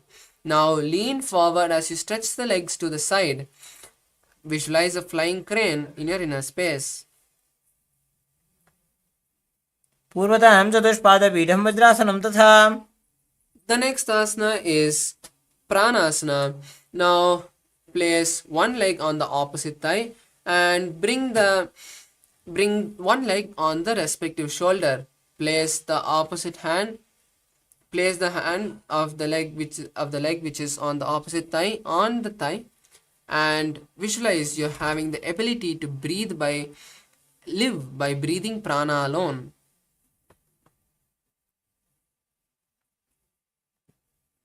पादाङ्गुष्ठौ तु पाणिभ्यां गृहीत्वा श्रवणावधि. The next asana is Parshvamatsendrasana. Now place one leg on the ground and place the opposite leg flat on the mat. over the opposite leg. Insert the hand through the gap of the thighs and hold the hands behind the back. Visualize the great sage Matsyendranatha and gaze at the third eye. पार्श्वाभ्यां धृत्यते यास्तु पार्श्वमत्स्येन्द्रमुत्तमम्. The next asana is Chakorasana on the opposite side. Now bring both the legs straight and place the opposite leg behind the head. Place the hands flat on the mat and lift the body off the ground. Visualize the great sage Matsyendranatha. पार्श्वाभ्यां धृत्यते यास्तु पार्श्वमत्स्येन्द्रमुत्तमम्. The next asana is Dhanurasana 2. Now sit on the ground with both the legs stretched. Hold both the legs, big toes with the respective hands in Prana Mudra. Pull one leg to the ear and visualize yourself as a bow.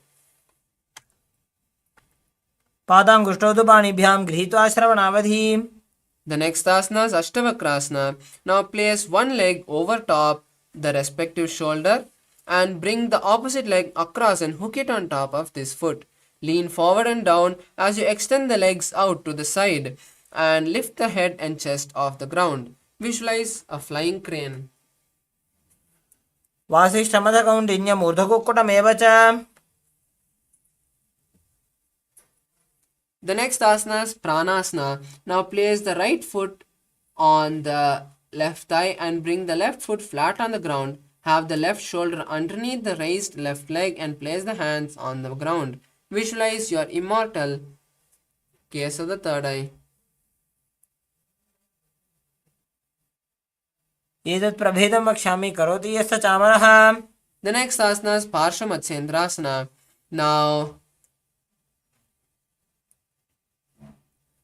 Now place one foot at the root of the opposite thigh and then place the opposite leg by the side of the opposite leg of the other leg. Hold both the hands and twist the body remaining steady. Visualize the great sage Matsyendranatha and gaze at the third eye. पार्श्वाभ्यां धृत्यते यास्तु पार्श्वमत्स्येन्द्रमुत्तमम्. The next asana is Ardhapachimatanasana. Now stretch both the legs and bring one leg to the perineum. Hold the stretched leg with both the hands and place the forehead on the knee. Visualize Swamiji in your inner space. एकं पादं प्रसार्य एकं पादस्य पार्श्वनासीमि सम्पीड्य. The next asana is Kraunchasana. Now place the ankle outside of the hip and hold on to the leg which is stretched. Raise the leg towards the forehead, keeping the knee straight and place the forehead on the knee. Visualize a crane.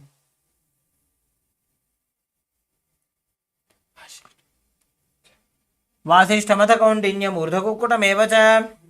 The next asana is Ardhapachimatanasana on the opposite side. Now again stretch both the legs and pull the opposite leg to the perineum. Hold the stretched leg with both the hands and place the forehead on the knee. Visualize Swamiji in your inner space. एकं पादं प्रसार्य एकं पादस्य पार्श्वनासीमि सम्पीड्य. The next asana is Kraunchasana. Now place the ankle outside the hip and hold the stretched leg with both the hands. Stretch the leg forward and towards the sky as you place the forehead on the knee. Visualize a crane. उत्तानपादं क्रौञ्चं च मरीचिं वीरभद्रकम्. The next asana is Swastikasana. Now sit with the soles between the thighs and calves. Keep the spine straight and the palms on the knees. Visualize good fortune, peace and prosperity. Gaze at the nose. जानोर्वोरन्तरे सम्यक् कृत्वा वादतले उभे. The next asana is Gorakshasana. Now cover the respective ankle with the hands and visualize the great sage Goraknatha as you gaze at the nose. Perform the Udyana Jalandhara Bandha. जानोर्वोरन्तरे पादौ उत्तानो व्यक्तसंस्थितौ. The next asana is Bhagasana 2. Now continue to keep the legs in the same posture as you visualize Swamiji and gaze at the third eye. Now perform Shanmukhi Mudra, which is closing the mouth with the little and ring fingers, closing the nose with the middle finger, closing the eyes with the index finger and the ears with the thumbs. वामपार्श्वकृतं संस्थाप्य दक्षाङ्घ्रिवामजगने. The next asana is Yogasana 2. Now keep your legs in Padmasana.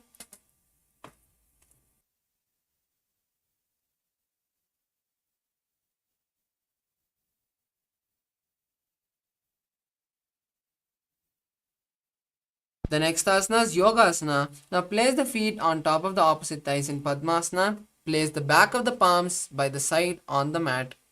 Visualize Swamiji and gaze at the nose as you start performing Kakachanchukumbhaka, which is inhaling through the mouth and keeping the tongue folded inside the mouth. Then exhale through the nose. उत्तानो चरणो कृत्वा संस्थाप्योपरि जानुनोः. The next asana is Urdhva Kukutasana. Now from Padmasana, place the palms flat on the mat beside the body. Press the hands into the mat and lift the body off the ground. Visualize yourself as a rooster. वासिष्ठमतकौण्डिन्यम् ऊर्ध्वकुक्कुटमेव च. The next asana is Siddhaharatilyasana. Now insert the hand through the gaps of the thighs and calves and don't lift the body. Maintain the body in the seated posture as you visualize Swamiji and gaze at the nose. प्रथम पद्मासन को करे दोवु गोडासन दिदरे.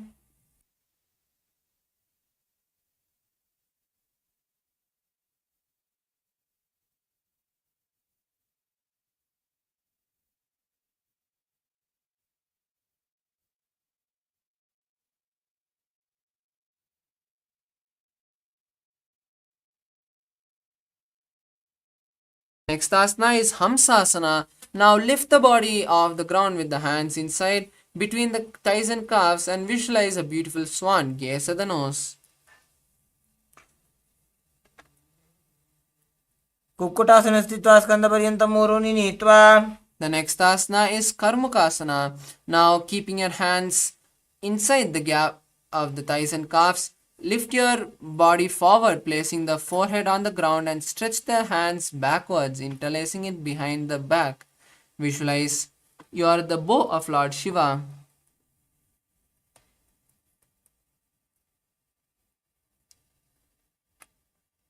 कार्मुकासनमाक्षित्य उदरे पूरयेत् सुखम्.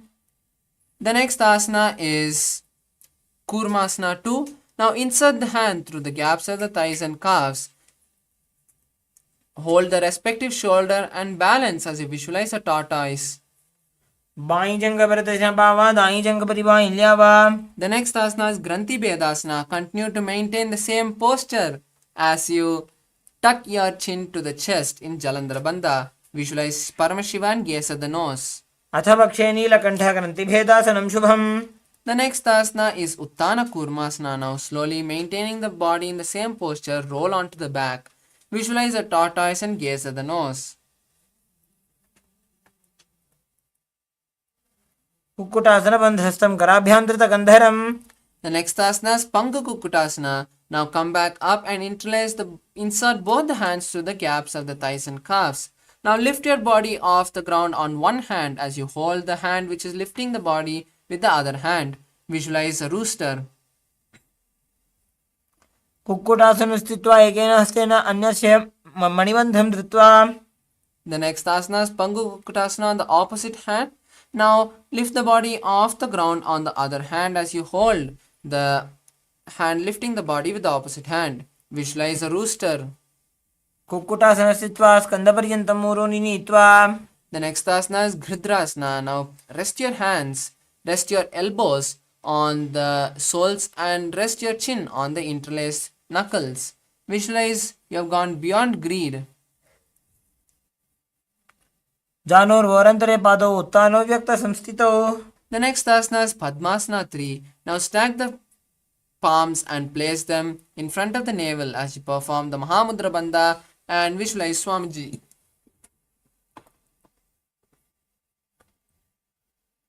उत्तानो चरणो विधाय विधिवत् शक्ति स्थितो योगिरात्.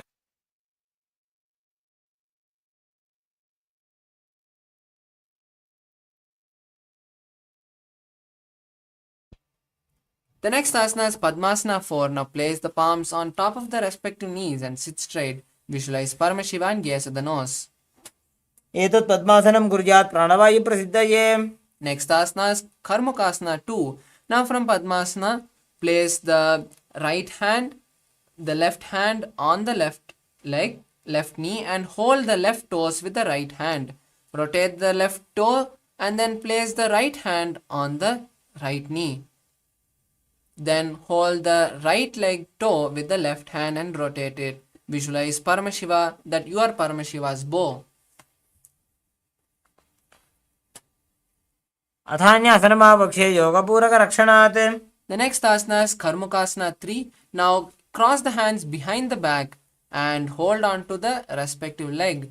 Visualize a bow and perform the Mahamudra Bandha. कार्मुकासनमाक्षित्य उदरे पूरयेत् सुखम्. The next asana is Dhridasana. Now maintain the Karmakasana as you release the Mahamudra Bandha and gaze at the third eye. ऊरुभ्याम् उपरि स्थाप्य पादयुग्मं प्रयत्नतः. The next asana is Nagrasana. Now try to hold on to the legs. If you can't hold on, just lie down with the hands crossed behind the back. Visualize a snake.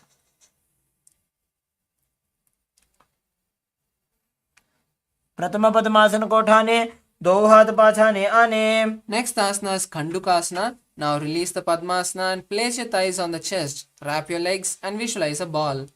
वेत्रासने स्थित्वा हस्तपादान् निष्कुष्य. Next asana is Urdhva Pavanasana. Now interlace the hands behind the head, keeping the feet flat on the mat with the knees up. Visualize Swamiji and gaze at the nose. प्रथमे सूधोसैन करावे घोड़ा उभा राशि मिलावे. The next asana is Markata Pitasana. Now lie on the back and place the hands under the respective heel as you lift the hips up. Visualize a powerful ape.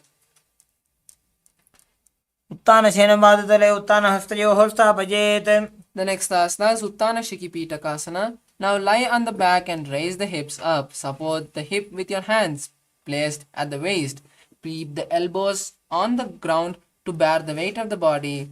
Stretch your legs straight and visualize Swamiji as you gaze at the nose.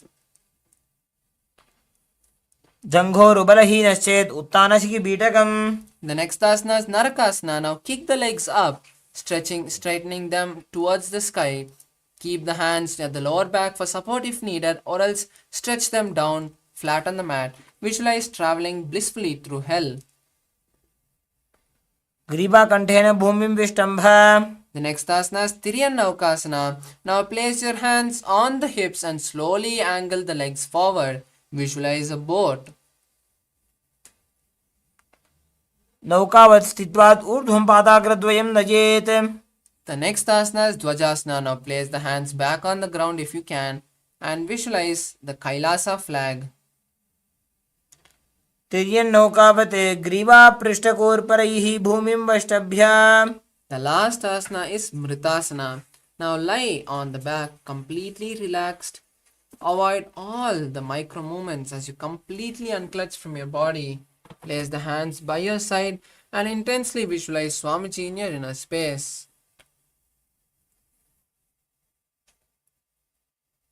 उत्तानं शववद्भूमौ शयनं तु शवासनं. शवासनं श्रमहरं चित्तविश्रान्तिकारणम्.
Now, slowly come back to your body. Start moving your hands and legs. Bring awareness to your legs, your body, your hands, your stomach, your head, your neck, and slowly bend your knees, bringing the legs to your chest. Rock your body from side to side and make some momentum, slowly raising the body to a comfortable seated position. We have beautifully finished the 308 asana sequence, which has been revealed by Paramashiva itself in the form of our beloved Supreme Pontiff of Hinduism, our beloved Swamiji. Next, we have to do one more thing, which is the power manifestation. As we perform the yoga, our body gets intensely charged with the Kundalini energy and the prana. And to make it useful in our life, the best thing that we can do is manifest powers. Because only when we manifest powers, we are actually using this intense Kundalini awakening and the prana which is inside us to do something in our life. Now, after this power manifestation, after this yoga, we'll be having the power manifestation session where we'll be manifesting the power of third eye. So immediately after we chant the Purna Mantra, keep a eye band and a few papers ready next to you, or your device ready next to you, so that you can see and write down what you see. And after the power manifestation, you can get refreshed for the next sessions. So now we'll finish with the Purna Mantra first, and after that we can disperse to get dressed or to change and refresh ourselves for the next sessions. So now let's all sit straight with our head, neck and spine in a straight line. Bring your hands to the heart center in Namaskar Mudra. Visualize Swamiji and take a deep breath as we chant the Purna Mantra. Om Purnamadav Purnamidam Purnat Purnamudachyate Purnasya Purnamadaya Purnamevavashishyate. Om Shanti Shanti Shanti Hari Om Tat Sat. Sarvam Bhagavat Shri Nithyananda Paramashiva Padukarpanamastu. Om Nithyanandam. Thank you, Nithyanandam.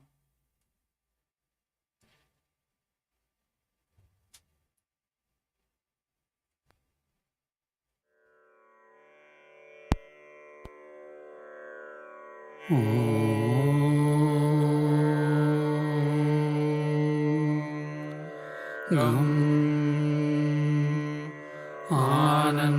आनन्दगणपतये नमः।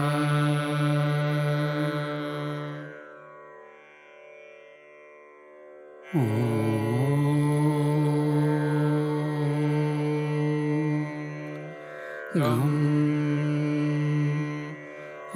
आनन्दगणपतये नमः।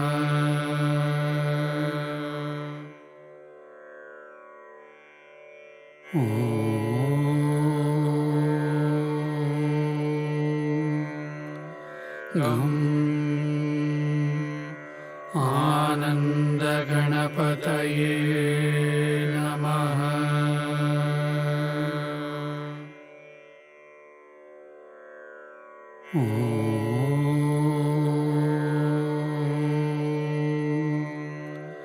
गं आनन्दगणपतये नमः।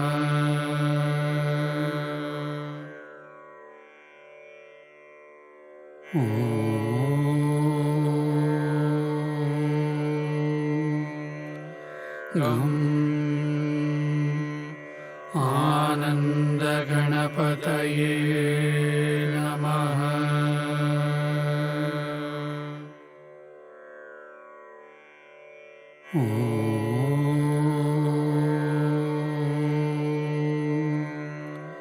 गं आनन्दगणपतये नमः।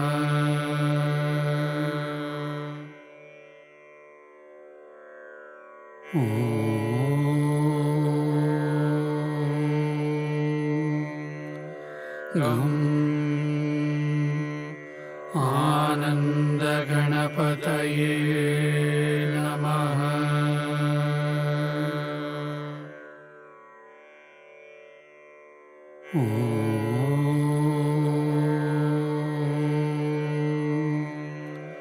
गं आनन्दगणपतये नमः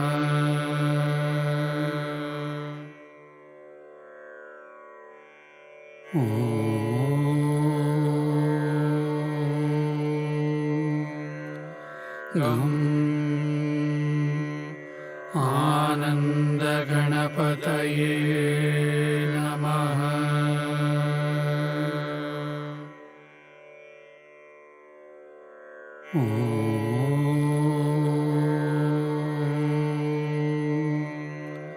गं आनन्दगणपतये नमः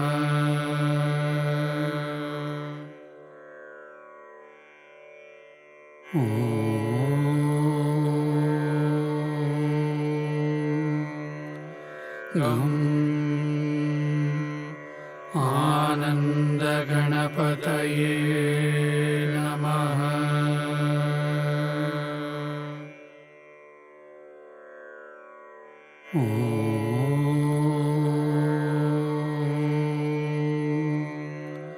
गं आनन्दगणपतये नमः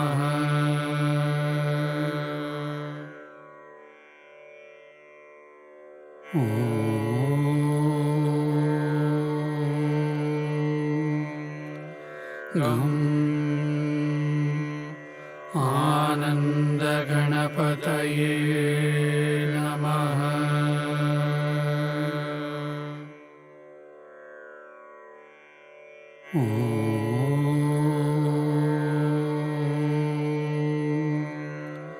गं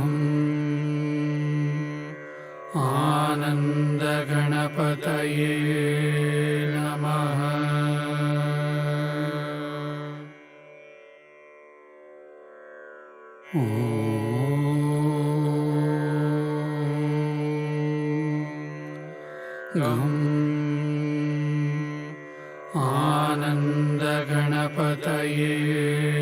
नमः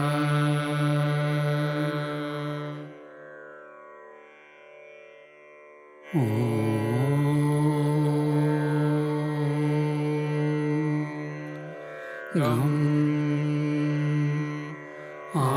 आनन्दगणपतये नमः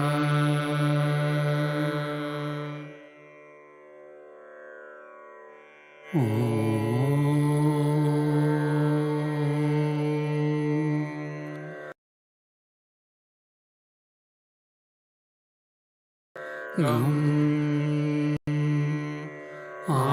आनन्दगणपतये नमः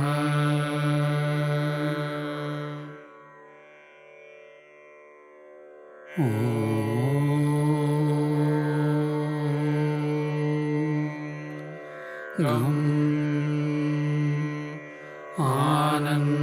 आनन्दगणपतये नमः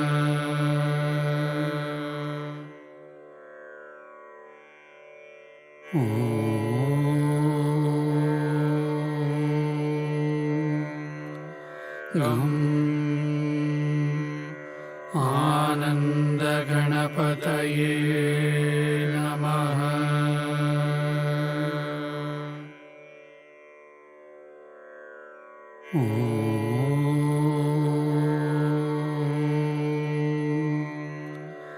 गं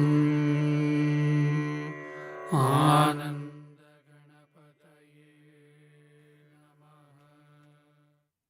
Yes, Nithyananda, I welcome all the Paramashivoham Level 3 Season 3 participants to today's Power Manifestation session on the day 19 of the Paramashivoham Level 3 program. Let us get ready for the Power Manifestation. I request all the participants to be seated in front of the camera with the cameras turned on.